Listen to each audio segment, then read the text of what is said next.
Hi everyone, मेरा नाम जिनी है। बचपन में ही मेरे पेरेंट्स का डिवोर्स हो गया था, लेकिन जल्दी ही मेरी मॉम ने दूसरी शादी कर ली। इस तरह मुझे अपनी स्टेप सिस्टर वियोला मिली। शुरू में हमारी पटती नहीं थी, लेकिन बाद में हम अच्छे फ्रेंड्स बन गए। एक रात मुझे अपने कमरे में कुछ आवाजें सुनाई दी, जिससे मेरी नींद खुल गई। मैं डर के मारे तुरंत बेड से उठकर खड़ी हो गई और लाइट ऑन कर लिया। अभी मैंने ठीक से अपनी आंखें भी नहीं खोली थी कि तभी धड़ाधड़ मॉम मेरे रूम में घुस गई और मेरे ऊपर चिल्लाने लगी। मैं अभी नींद में ही थी, इसलिए मुझे कुछ समझ नहीं आ रहा था कि वो क्यों चिल्ला रही है। पर तभी मुझे अपने बेड के कोने में एक लड़का दिखा। वो शर्माते हुए खिड़की से बाहर कूद गया। कसम से मैंने उसे पहली बार देखा था, लेकिन मॉम को मेरा यकीन ही नहीं हुआ। उन्होंने मेरी पूरे महीने की पॉकेट मनी काट ली। ऐसी नाइंसाफी की वजह से मुझे रात भर नींद भी नहीं आई। सुबह होते ही मैं वियोला के रूम में गई और उसका दरवाजा नॉक किया। तुम्हारा बॉयफ्रेंड मेरे रूम में क्यों आया था? जिनी, आई एम सो सॉरी। जैसे ही मुझे मॉम के आने की आहट सुनाई थी, मैंने ब्रूस को जबरदस्ती खिड़की से बाहर भगा दिया। लेकिन सेकंड फ्लोर से कूदना उसके लिए ज्यादा मुश्किल होता, इसलिए वो तुम्हारे रूम में घुस गया। तुम्हारी वजह से मैं मुसीबत में पड़ गई हूँ। चलो अभी मॉम को सारी सच्चाई बताओ। यार, here's the thing, I am pregnant. सिर्फ ब्रूस को इसके बारे में पता है। मैं नहीं चाहती कि हमारे पेरेंट्स को इसके बारे में कुछ भी पता चले। प्लीज उन्हें कुछ मत बताना। मैंने ऐसा कुछ सुनने की तो बिल्कुल भी उम्मीद नहीं की थी। मैं सोचने लगी कि ये न्यूज़ सुनने के बाद मॉम डैड का कैसा रिएक्शन होगा, और मुझे वियोला के लिए दुख भी हो रहा था। लेकिन फिर भी मैंने उसे एडवाइस दी कि वो उनसे ये चीज ज्यादा दिन तक ना छुपाए, क्योंकि वैसे भी थोड़े टाइम बाद तो उन्हें सब कुछ वैसे ही पता चल जाता। इतने बड़े झटके के बाद मेरी तो भूख ही मर गई थी। मैंने ब्रेकफास्ट करने से मना कर दिया और स्कूल चली गई। तभी किसी ने मुझे आवाज दी। जब मैंने पलट कर देखा तो वहाँ पर ब्रूस था। He was sitting in a red convertible and waving at me. हे, अंदर आ जाओ, मैं तुम्हें छोड़ देता हूँ। वैसे मुझे तुमसे कल के लिए माफी भी मांगनी है। गुस्सा तो थी, लेकिन मुझे बहुत आलस आ रहा था और चलने का बिल्कुल भी मन नहीं कर रहा था, इसलिए मैं तैयार हो गई। शुरू में हम चुपचाप चल रहे थे, लेकिन तभी ब्रूस ने जोक सुनाने शुरू कर दिए और मैं थोड़ी सी नरम हो गई। वो अच्छा लड़का लग रहा था और मैं अपनी बहन के लिए काफी खुश थी। लेकिन स्कूल के पास गाड़ी पार्क करने के बाद अचानक ब्रूस मेरे पास आया और उसने मेरी गाल पर किस कर लिया। मैं बिल्कुल हैरान हो गई। मुझे समझ ही नहीं आ रहा था कि उसकी इस हरकत का मैं क्या जवाब दूं। इसलिए मैं कार से बाहर आ गई और मैंने जोर से दरवाजा पटक कर वहाँ से निकल जाने का सोचा। Had he just hit on me or was it my imagination? It sure seemed like he did. मैं स्कूल में पूरे टाइम बस इसी के बारे में सोच कर परेशान हो रही थी। आखिर में मेरी फ्रेंड सारा ने मुझसे पूछ ही लिया। जब मैंने उसे ये बात बताई तो उसने कहा कि मुझे अपनी बहन को सब कुछ सच बता देना चाहिए, और मुझे भी ये सही लगा। इसलिए घर पहुँचते ही मैंने वियोला को सब कुछ बता दिया। मेरी बात सुनकर वो हंसने लगी। बेकार की बातें मत बनाओ। ब्रूस मुझसे बहुत प्यार करता है। तुम्हारा कोई बॉयफ्रेंड नहीं है ना, इसलिए शायद तुम मुझसे जेलस हो। उसकी बात सुनकर मेरा मूड ऑफ हो गया। मैं इसी पागल बहन के साथ घर पर नहीं रुकना चाहती थी, इसलिए अपना मन बहलाने के लिए मैं मॉल चली गई। शॉपिंग रियली हेल्प्ड मी, और जब मुझे थोड़ा अच्छा फील हुआ तो मैंने सब कुछ भूलने का फैसला किया ताकि मेरी प्रेग्नेंट बहन परेशान ना हो। लेकिन जैसे ही मैं घर पहुंची, मुझे दोबारा ब्रूस की कार दिखाई दी और मैंने सोच लिया कि अब मैं उसे ऐसे नहीं जाने दूंगी। I turned on a recorder and open the gate like nothing had happened. उसने मुझे वापस आवाज लगाई, हेलो अगेन, मेरे साथ घूमने चलोगी? तुम मुझसे चाहते क्या हो? वियोला ने मुझे सब कुछ बता दिया है। आई डोंट केयर, मैं फिर भी तुम्हें लाइक करता हूँ। मैं गुस्से में तुरंत घर के अंदर चली गई। मेरी बहन अपने लैपटॉप में कुछ कर रही थी। मैंने उसके रूम का दरवाजा बंद किया और उसे वो रिकॉर्डिंग सुनाई। वेल, अब तुम्हें मेरा यकीन हो गया? वियोला ने तकिए में अपना मुंह छुपा लिया और फूट कर रोने लगी। वो बिल्कुल कांप रही थी। मैंने उसे शांत करने की बहुत कोशिश की, लेकिन मेरी बहन कुछ रिएक्ट ही नहीं कर रही थी। मुझे उसके लिए इतना बुरा लग रहा था कि मैं आपको बता भी नहीं सकती। इसलिए मैंने उस ब्रूस को सजा देने का सजेशन दिया। शुरू में वियोला ने इनकार कर दिया, लेकिन फिर तकिए से मुंह निकाल कर कहा, वैसे उसकी एक ही कमजोरी है, उसकी नई कार। मेरी बहन ने मुझे ब्रूस का एड्रेस दिया और मैं उसकी कार बर्बाद करने के तरीके सोचने लग गई। आखिर में मुझे इसे खरोचने से बेटर आइडिया नहीं मिला। The whole next day at school, I was terribly worried and eventually blew up at a poor nerd. Cafeteria में फ्रेड मेरे पास आया और उसने स्कूल के बाद मुझे छत पर डेट के लिए पूछा। मुझे हाइट से बहुत डर लगता था, इसलिए मैंने उस लड़के को रूडली मना कर दिया। उसकी टाइमिंग ही अच्छी नहीं थी। जैसे जैसे टाइम बीतता जा रहा था, मुझे और ज्यादा डर सताने लगा। जिम क्लास में मैं बार हाफने लग रही थी और फिनिश लाइन पर सबसे लास्ट में पहुंची। यहाँ तक कि उस वक्त तक टीचर भी जा चुके थे। मैं खाली लॉकर रूम में वापस आ गई, शावर लिया और कपड़े बदलने गई। पर अचानक वहाँ पर मुझे अपने कपड़ों के बजाय कुछ अजीब कपड़े दिखे। जब मैंने उसे खोलकर देखा तो मुझे फौरन सब कुछ समझ आ गया। It was the costume of a crazy criminal Jinx from the TV series Arcane.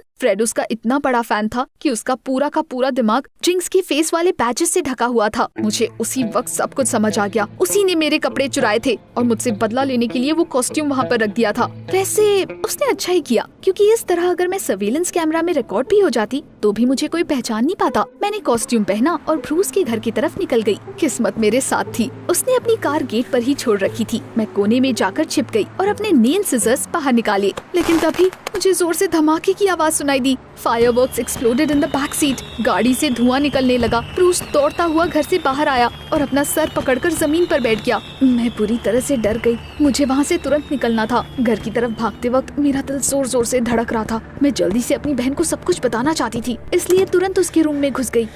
I was around the corner and there was a car, fireworks, a nightmare. तुमने ये क्या कर दिया? मुझे लगा तुम बस उसकी कार को थोड़ा सा खराब करने वाली हो। ये तो बहुत ज्यादा हो गया। मेरी बहन ने एक बार फिर से मेरा यकीन नहीं किया। मैंने उसे बहुत समझाने की कोशिश की कि असल में वहाँ पर हुआ क्या था, लेकिन उसने चुपचाप मुझे अपना टैबलेट पकड़ा दिया। उसमें एक लोकल टीवी चैनल का वीडियो चल रहा था, जिसमें कोई मेरे जैसा स्ट्रेंज आउटफिट पहनकर कार में पटाखे फेंक रहा था। थोड़ी देर बाद पटाखों की आवाज सुनाई देनी शुरू हो गई। अब उस अपराधी को पुलिस ढूंढ रही थी। मेरी आंखों से तुरंत आंसू आ गए। किसी ने जरूर मुझे फंसाया था, लेकिन मेरे प्लान्स के बारे में मेरी बहन के अलावा और कोई कुछ नहीं जानता था। क्या पता उसी ने। क्या तुमने ये किया है? क्यों? तुमने मुझे क्यों फंसाया? अरे ये तुम क्या बोल रही हो? मैं खुद ब्रूस को सजा देना चाहती थी। इसके अलावा मैं पूरा दिन घर पर ही थी। यकीन नहीं आता तो मॉम डैड से पूछ लो। वियोला ने कहा कि मुझे अपने कपड़े बदलकर घर से कहीं दूर भाग जाना चाहिए, क्योंकि मेरा पता लगाने के लिए पुलिस सबसे पहले वहीं आती। लेकिन तभी किसी ने वियोला के दरवाजे पर नॉक किया। हमें मॉम की आवाज सुनाई दी। अब मेरे पास कपड़े बदलने का टाइम ही नहीं था। मैं तुरंत खिड़की से कूदकर बाहर भाग गई। मैं किसी भी कीमत पर अपने पेरेंट्स को इन सब चीजों में इन्वॉल्व नहीं करना चाहती थी। मैंने सोच लिया था कि मैं खुद इस सिचुएशन से डील करूंगी। मुझे बस ये समझ नहीं आ रहा था कि आखिर मैं पुलिस से कहाँ छुपूं। वो मुझे पूरे शहर में तलाश कर रहे थे। मैं बहुत देर तक खाली सड़क पर घूमती रही, लेकिन जल्दी ही अंधेरा हो गया और मुझे डर लगने लगा। I settled on a bench in a small lighted square. जल्दी ही मेरी आंख लग गई और मुझे सपने में कुछ आवाजें सुनाई दी। यहाँ वो मिल गई है। जैसे ही मेरी आंख खुली, मैंने देखा कि कुछ पुलिस वाले मेरी तरफ आ रहे हैं। मैं तुरंत उठकर खड़ी हो गई और ऑपोजिट डायरेक्शन में भागना चाहती थी। डर और आंसू की वजह से मेरी आंखों के सामने सब कुछ धुंधला होता जा रहा था। मैं बहुत देर तक दौड़ती रही और आखिर में एक कचड़े के डब्बे के पास जाकर बैठ गई। वहाँ पर खाली डब्बों का ढेर पड़ा हुआ था। मैं अपनी सांस रोककर उसके पीछे छुप गई।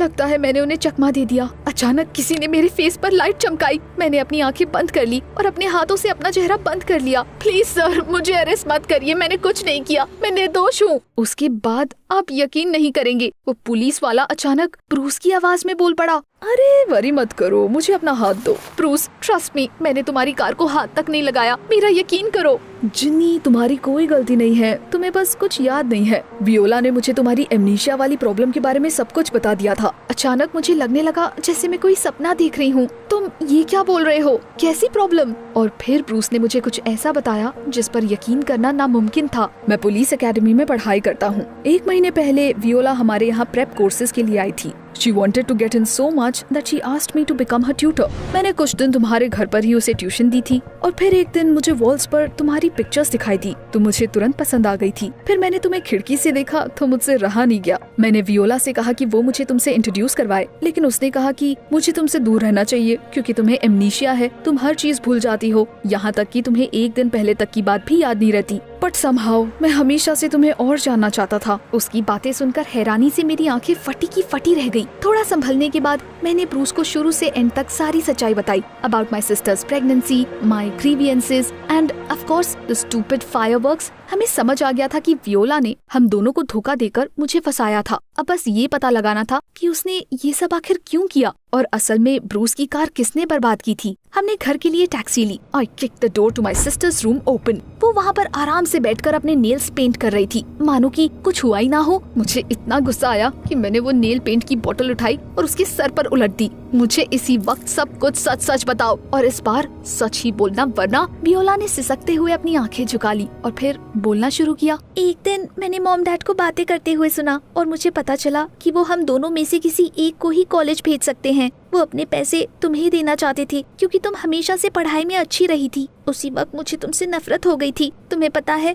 मैं हमेशा से पुलिस एकेडमी जाना चाहती थी, इसलिए मैंने फैसला कर लिया कि मैं मॉम डैड को साबित करके रहूंगी कि मैं तुमसे ज्यादा लायक हूँ। मैं प्रेप कोर्सेज के लिए एकेडमी गई और मुझे वहाँ पर ब्रूस मिला। उसे देखते ही मुझे उससे प्यार हो गया था, लेकिन वो तुमसे प्यार करने लगा। मुझे ये बात भी बर्दाश्त नहीं हुई। तुम्हारी वजह से मेरे दोनों चांसेस चले गए, to go to college and to find a boyfriend. इसलिए मैंने तुम्हें रास्ते से हटाने का फैसला कर लिया। मुझे बस ये नहीं पता था कि मैं ये कैसे करूं। लेकिन एक दिन मुझे पुलिस एकेडमी में एक लड़की मिली। हमारे बीच बातें शुरू हो गई और फिर मुझे पता चला कि वो तुम्हारी क्लासमेट सारा है, ब्रूस की बहन। उस दिन उसके पेरेंट्स ने उसे एकेडमी में अपने भाई के लिए खाना पहुंचाने के लिए भेजा था। मैं सारा की हेल्प से ब्रूस के करीब आना चाहती थी, लेकिन उसने कहा कि वो उससे नफरत करती है क्योंकि उसके पेरेंट्स ने ब्रूस के बर्थडे पर उसे कार गिफ्ट की थी, जबकि सारा को बस एक डायरी मिली थी। हम दोनों तुमसे दुखी थे और इसलिए हम दोनों ने तुम्हें सजा देने का प्लान बनाया। जब ब्रूस और मैं अपने रूम में पढ़ाई कर रहे थे, तभी मुझे मॉम के आने की आवाज सुनाई दी। मैंने कहा कि मॉम इस बात को समझ नहीं पाएंगी कि वो वहाँ पर क्या कर रहा है, और इसलिए मैंने उसे खिड़की से बाहर भेज दिया। I like that there was an empty room next to mine.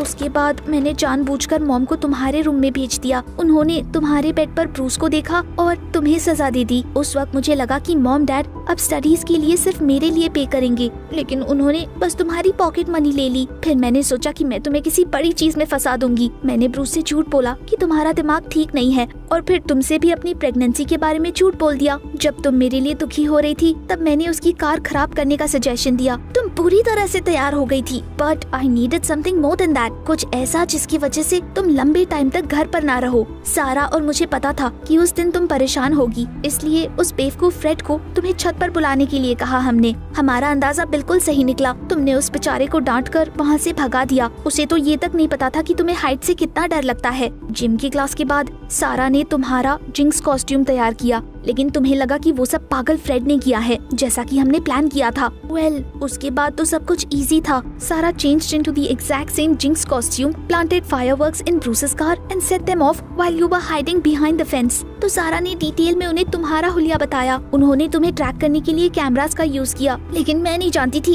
कि ब्रूस तुम्हें ढूंढ लेगा या तुम दोनों इस बारे में बात भी करोगे। सब कुछ अलग तरीके से खत्म होना चाहिए था। ब्रूस ने मुझे दिलासा देते हुए मेरी पीठ थपथपाई। मैं चुपचाप रूम से बाहर निकल गई और कुछ सेकंड बाद डॉक्यूमेंट्स के साथ वापस अंदर आई। ये देखो, ये मेरी स्कॉलरशिप है। A college found out about my projects and offer to pay for my studies. मुझे पैसे नहीं चाहिए वियोला, और ना ही मुझे ऐसी बहन चाहिए। उस दिन मैंने अपनी बहन और फ्रेंड दोनों को खो दिया। वियोला ने कई बार मुझसे माफी मांगी, लेकिन अब वो मेरे लिए एग्जिस्ट भी नहीं करती। उसके थोड़े टाइम बाद वो अपना सारा सामान पैक करके किसी लड़के के साथ रहने चली गई। ब्रूस भी अपने पेरेंट्स के घर से बाहर आ गया। उसने एकेडमी से अपनी पढ़ाई पूरी की, पुलिस बना और अब अपनी नई कार के लिए पैसे सेव कर रहा है। वो अभी मेरे घर के पास एक किराए का अपार्टमेंट लेने वाला है। उसने कुछ दिन पहले ही मुझे प्रपोज किया था और हम शादी करने वाले हैं। I found out from my mom that Viola had got pregnant from her new boyfriend, and so she waved goodbye to her dream of going to the academy. कुछ दिन पहले वो अपनी छोटी सी बेटी के साथ हमारे घर भी आई थी। उसने मेरे नाम पर बेस्ड उसका नाम जीनी रखा था। उस दिन भी वियोला ने रो रो कर मुझसे अपने किए की माफी मांगी, लेकिन मैं उसे माफ नहीं कर पाई। बट मुझे लगता है कि शायद एक दिन मैं उसे माफ कर दूंगी। चलो मेरी छोड़ो, आपके रिलेशनशिप्स कैसे हैं अपने सिबलिंग्स के साथ? मुझे नीचे कमेंट्स में जरूर बताएं।